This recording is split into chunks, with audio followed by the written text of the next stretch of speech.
Well, I had been asked to come up to St. John's to present for a German language banquet that the prep school was hosting in the Great Hall. And part of the process of speaking at this banquet, I asked, can I play the piano?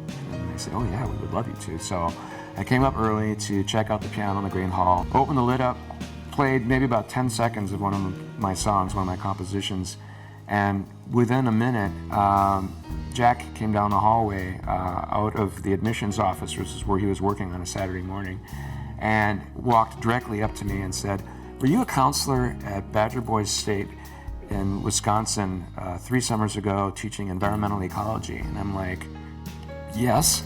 And he's like, you played that song for my class and I'll never forget it. And I had only played 10 seconds of the song that he had heard once 3 summers ago.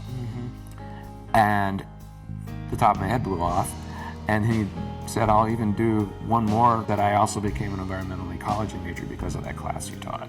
And I worked full time during the summer, and I wasn't supposed to be there on a Saturday, but I was going in to do a tour that was just like kind of thrown out of the blue, and they're like, hey, can you come in? I'm like, it's a Saturday, but I guess I will. So it's almost like, again, don't want to sound cliche, but like, yeah, it's like fate, or I don't know. That's just like a connection that was waiting to happen.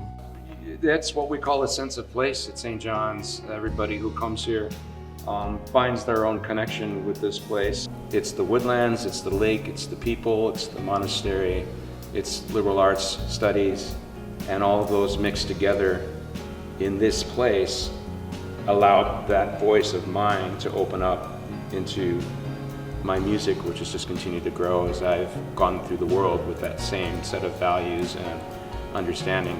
The class that I took my freshman year spring was dance studies with David Dieblick, and it was a focus in aerial acrobatics. So at that point, I was just kind of shooting my shot, and I asked David to kind of skip the intro classes and kind of jump ahead just because of my previous dance experience. And he let me do that, thankfully. And I found my passion through doing the silks and trapeze and different aerial stuff. It's great to see how people like Jack can come here and others and carve their own individual unique paths based off of what they can experience here. So, the well is wide enough and big enough for many different people to take what they can take from this place and become. Through scholarships and the things that I was rewarded, it made this possible, and I am forever grateful for that, just because I couldn't imagine my life any other way and I wouldn't call any other place home. So I smile when I hear about how music scholarships and art scholarships are keeping and giving students like Jack an opportunity to come here and to find this place and to make it their home. Because if you can root your art here, this becomes a wellspring through the rest of your life. It's just not 4 years and you're gone as an artist if you get affected by this place, whether you're a writer, a poet, a dancer, a composer like myself or others.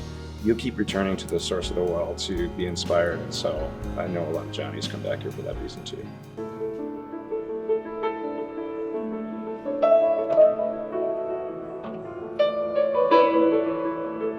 I'm George Maurer.